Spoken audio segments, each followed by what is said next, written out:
প্রথমে বলে নিই, আমি যে স্থানটিতে আছি এসে দেখি এখানেও কিন্তু এখনো মা ইলিশ শিকার চলছে।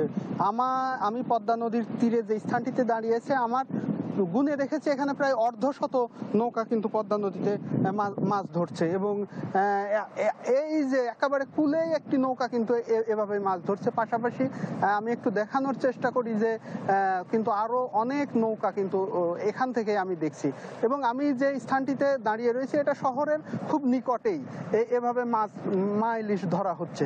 কিন্তু প্রত্যন্ত এলাকাগুলোতে এই পরিস্থিতি আরো ভয়াবহ, এবং সেখানে কিন্তু প্রতিদিন শত শত নৌকায় মাছ ধরছে। এখন আমরা মৎস্য বিভাগ এবং জেলেদের সাথে কথা বলেছি যে কেন আসলে এই মা ইলিশ ধরা বন্ধ করা যাচ্ছে না।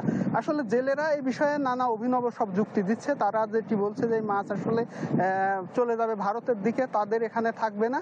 পাশাপাশি বলছে যে সারা বছর নদীতে ইলিশ থাকে না, এই সময়ই তারা আসলে ইলিশ মাছ ধরতে পারে, এবং সেজন্যই তারা শত বাধা উপেক্ষা করে নদীতে নামে।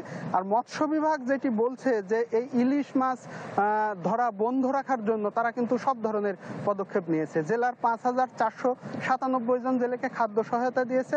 গত ৪ অক্টোবর থেকে আজ পর্যন্ত তারা নদীতে ৯০টি অভিযান পরিচালনা করে ২৭টি মোবাইল কোর্টের মাধ্যমে ৭৪ জেলেকে কিন্তু কারাদণ্ড দিয়েছে। এর বাইরে প্রায় ৮ লক্ষ মিটার কারেন্ট জাল তারা পুড়িয়ে দিয়েছে।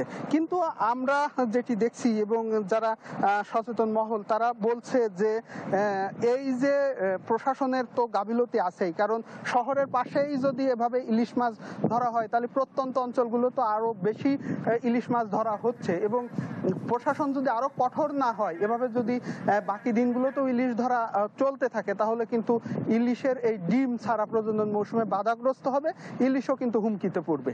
ইপসিতা, ধন্যবাদ আপনাকে। এবার চলে যাব শুভ ঘোষের কাছে, তিনি আছেন মুন্সিগঞ্জে। শুভ, মুন্সিগঞ্জে ইলিশ মাছ রক্ষা অভিযান কেমন চলছে?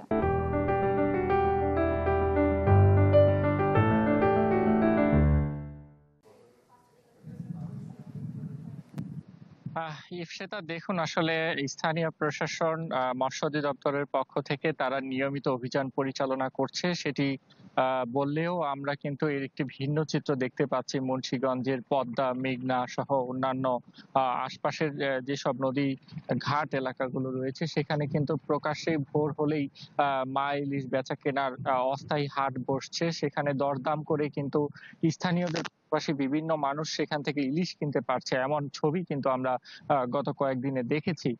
পাশাপাশি একটি বিষয় যদি জানিয়ে রাখি যে ৪ অক্টোবর থেকে ২৫ অক্টোবর পর্যন্ত টানা ২২ দিনের যে নিষেধাজ্ঞা চলছে, সেই নিষেধাজ্ঞার সময় কিন্তু এখন পর্যন্ত জেলা মৎস্য অধিদপ্তর এবং আইন শৃঙ্খলা বাহিনী কিন্তু যৌথভাবে এখন পর্যন্ত ১৯টি মামলায় ২২ জন জেলেকে আসলে বিনাশ্রম কারাদণ্ড দিয়েছে। পাশাপাশি আর্থিক জরিমানা করা হয়েছে এসব জেলেদের। তবে যারা এইসব মাছ ধরার সাথে সম্পৃক্ত সেসব জেলেদের সাথে আমরা কথা বলার চেষ্টা করেছি। তারা বলছে সরকার যে ধরনের সহযোগিতা, চাল কিংবা আর্থিক অনুদান দেওয়ার কথা, সেটি কিন্তু এখন পর্যন্ত অধিকাংশ জেলের কাছে গিয়ে পৌঁছায়নি। তারা বলছে যে পর্যাপ্ত সহযোগিতা না পাওয়ার কারণে কিন্তু আসলে জীবিকার তাগিদে বাধ্য হয়ে তারা নদীতে মা ইলিশ শিকারে নামছেন, এবং তারা বিভিন্ন জেল এবং জরিমানার শিকার কিন্তু হচ্ছেন।